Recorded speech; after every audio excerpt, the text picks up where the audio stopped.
Legend of Total War here, and today I'm doing just a little bit of a reaction to the Spiffing Brit's latest video.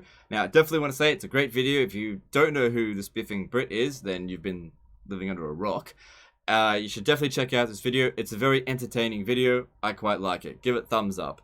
Now, the video is Total War Warhammer 2 is a perfectly balanced game with no exploits, infinite money slave challenge. Now, I was a little bit disappointed in this video though, despite it being a good video, in that Spiffing Brit should have consulted me first. He should have come to me and said, "Hey Legend, I want to make a video on how to make as much money as possible in a faction with Warhammer 2. And I would have not told him to go with the Dark Elves, because they are only the second richest faction in the game. And it's by a pretty significant magnitude. Now I'm sure many of you already know what I'm talking about. I've already revealed this in the past.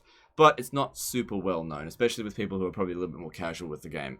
So, what Spiffing Brit did with the Dark Elves is all completely correct. That is exactly how you cheese the economy system as the Dark Elves. You know, compounding as many slaves into the richest provinces as possible, and just piling bonuses on top of bonuses. That is exactly correct. And after 99 turns, he has a whopping income of 33,000. That is great.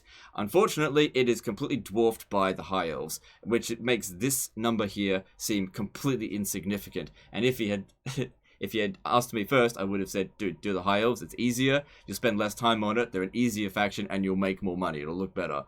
But, you know, he's got other people to advise him. That's okay. So I'm now going to back up what I'm saying and show you. Now, this campaign that I'm going to show you here is much later on in the campaign. I did actually have a campaign that was at around turn 100. It was about turn 100 to 120. And I had about the same amount of territory as the Spiffing Brit. And I was making 150,000 gold per turn. But I routinely delete old save files because I end up with hundreds and hundreds of them due to doing saving disaster campaigns, and so I naturally deleted that campaign. However, I didn't delete this campaign, which I went to full map completion, and you'll get an idea of what I'm talking about here. So how much money do you think is hiding behind the door there? How much money per turn? I own every single region. Put in the comments how much you guessed that you think I made per turn. Cheesing the High Elf economy. Do you think it's 100,000? Do you think it's 200,000? Do you think it's 1,000,000? Well, it's actually 1.8 million gold per turn. So, how did you manage this? Rather than using the slave mechanic, you make use of the influence/agent mechanic, because the High Elves have an agent trait that is so overpowered that if you stack it, you can end up with an income of 494,000 gold per turn coming from this province alone. And guess what? This here is not the upper limit. There is a lot further it can potentially go, but this campaign is over. I basically at this point here, I just captured the last region. I could keep going on to keep cheesing it even further, but it's sort of like, what's the point at this stage here? Basically, from about turn 100, the campaign, I had just so much money, I just stopped caring, and I just started throwing armies everywhere. I basically recruited 16 Doom Stacks, and then I just threw it at the enemy, and I didn't have to worry about it. I was auto-resolving battles because I was able to send 4 armies to every single fight, and I just didn't have to worry about it. And because of the way that Tyrion and Alariel work together, you can actually utilize the global recruitment to replace most units in just one turn, so if you auto-resolve it. So I didn't exactly do a amazing job throughout this campaign. I was super lazy throughout the battles. Now here's that's at the end of the campaign. So another thing to consider is that this is legendary difficulty, not normal difficulty. Spiffing Brit was playing on normal difficulty, and things you got to consider that it would have been a bit more expensive to maintain his armies on normal difficulty, since every army that you create only increases your upkeep costs by 2%, whereas on legendary and very hard it increases by 15%, so that's 7 times as much. So you end up with an additional upkeep there of 478,000, but I've done various things to reduce my upkeep, so my total upkeep is actually only 200,000, which is 10% of my total money. Now, let's talk about how did we get this kind of cash.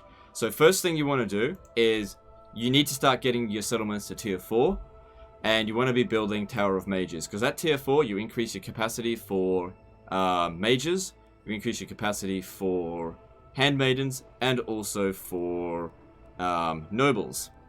And with every new province that you get, those are the 3 buildings you want to focus on, and then money, right? So the agent trait that you want to get is entrepreneur. 3% tax rate faction-wide, income from all buildings, plus 30% local province. Here's the thing about this. It's actually compounding on itself, because the income from all buildings, plus 30%, is affected by the tax rate. Now, that might not seem like much if it's only 1. But what happens when you have 100 of them? My tax rate here is 453%. So each one of these agents is increasing the income by 30%. And then on top of that, it is additional 450%. So with every new entrepreneur that I get, it increases all of their bonuses by 3%. And you can start to see it compounds on itself. So the agents that can get this, and this is the thing, it's very easy to do, because within the majors, the entrepreneur trait is super common, because there's not that, it's a 40 influence trait. There's not that many 40 influence traits. They can't have a repeat trait amongst any of the agents. So if you check them, most likely there will be one sitting in your list pretty much at all times. Now, that's not it. That's not all. Handmaidens can also get this trait as well, which means you can technically get 100 entrepreneurial mages and also 100 handmaidens that have it as well. But the thing is, you are far less likely to uncover a handmaiden. Throughout this entire campaign, I've checked every single turn, and I've only recruited 34 handmaidens, and to be honest, not all of them are entrepreneurs. The ones that are in here, I only recruited bad traits because I recruited them at tier 13, and I was able to give them discreet, so I gained free 1 influence per turn. None of these are immortal, so if I ever hit the limit I need an entrepreneur, I'd simply disband it. So just in case you're wondering, all I would do, if I just wanted to get more influence per turn, I'd recruit one, just a no one, and I would just simply do that, and now I get extra influence per turn. But in the early stage of the campaign, you would use your nobles to secure influence. So what I did with that, I actually had them up in Albion. Now, this is on an older save file, so this was before the Albion update. So there was a province here, that's still there actually, and I was having all of these agents securing about 50 to 60 influence every single turn. They've all got an agent success chance of 100% because they're all at level 40. So I was able to get 60 influence per turn, which means I could have recruited 1.5 of these agents every turn if they would show up. Now, that's not it. So once you've done all of that entrepreneurial stuff, right, there's also a tiny little bit more that you can do. So, nobles. You want to get your nobles, right? So at this stage here, nobles are great. I'm going to recruit a noble. Just any old noble will do. Right? And my income, it didn't really go up at all, did it? Unless I hit this. Because of the extreme amount of tax rate bonuses that are going on, throughout the faction wide, that income from industry buildings plus 3%, 3% doesn't seem like a lot. But it actually adds up to about 8,000 gold per turn.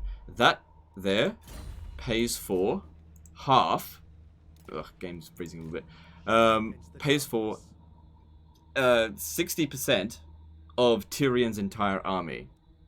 That just one agent right there. Now, of course, this is at the end of the campaign. Now, if you were at around turn 100 and you've only got, say, all of Ulthuan, which is not unheard of, you could, just with, about, say, 7 entrepreneurs, probably end up making 50, 60,000, I suppose, if you manage your finances correctly and you put these agents in here. You don't have to put them all in there. Some of my agents are actually in the armies. If I took this entrepreneur and brought it over to Lothern, it would make more money. But it got to the point where it was just, I didn't need to penny pinch that much. But if I was to full on go ham, put every entrepreneur I could get into this province, recruit every single noble, and build up every region to maximum, you'd probably end up with about 4 to 5 million gold per turn.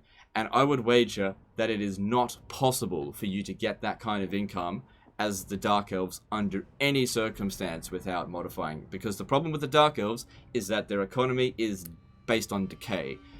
no matter how many slaves you've got, you will always have some degree of slavery decline every single turn. So you require to constantly get more slaves. The more slaves you have, the more you'll decrease by, because it decreases by a percentage. This, however, has zero decay. It is purely compounded. The more you get, the more you get. And the more you get, the more you get. And it goes on and on and on. And eventually you just end up with so much money that just doesn't matter anymore.